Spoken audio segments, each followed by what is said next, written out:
Hello guys, this is your vlogador sa Kahanginan Kadagatang Kalupaan, Alex G, your host, El President, and we are here at SG Farm.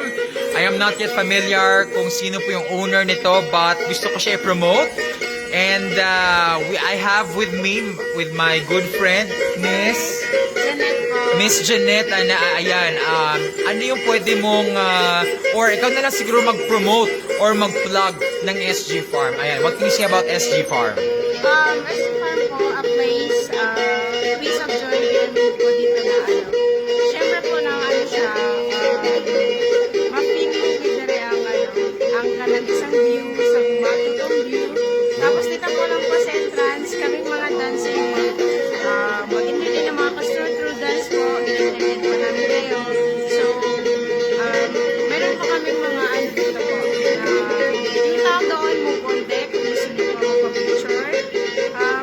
Tapos, yung food namin po, masasarap talaga yung food namin. Siyempre, meron kaming kuya pa na ice cream. Wow. Ngayon, dito po sa strawberry, wala po yung strawberry namin. So, by February po, grand opening itong SG Farm. So, kung pwede lang kita kayo din. Medyo sweet, then okay. pagpatak ng 5 or 4, meron din bonfire. Kasi malapit talaga Wow, bonfire! May bonfire doon na banda. Then, meron kaming sleeping. Kasi magulang ngayon, bawal talaga mag-sleep. Then, meron yung laban. Oh, can't wait. Break.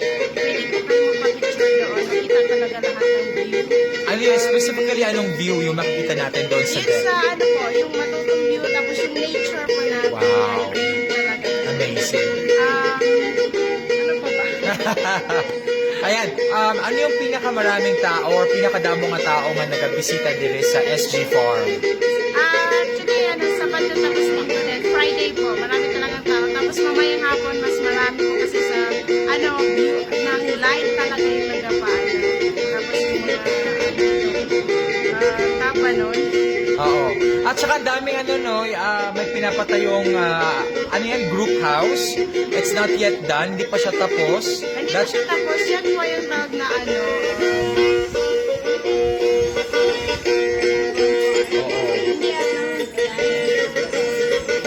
Ayan guys, habang nag-uusap sila, it's my first time here in SG Farm and I can't wait to explore the area.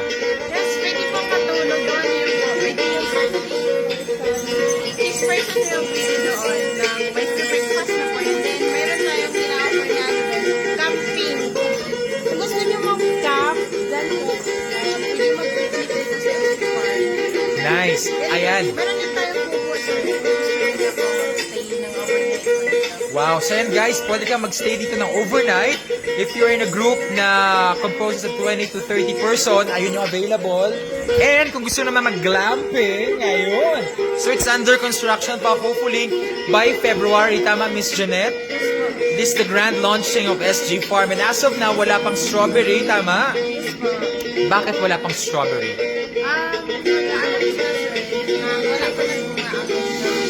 Oh, okay. So, abangan natin. Thank you, Miss Janet, for giving me this opportunity to explore more of SG Farm. And, sabay tara na ha. Ano ba kinahulat ninyo in 3, 2, 1? Tara na! Bye, guys. Again, this is your vlogador sa Kahanginan Kadagatang Kalupaan, Alex G, your host, El Presidente. Bye!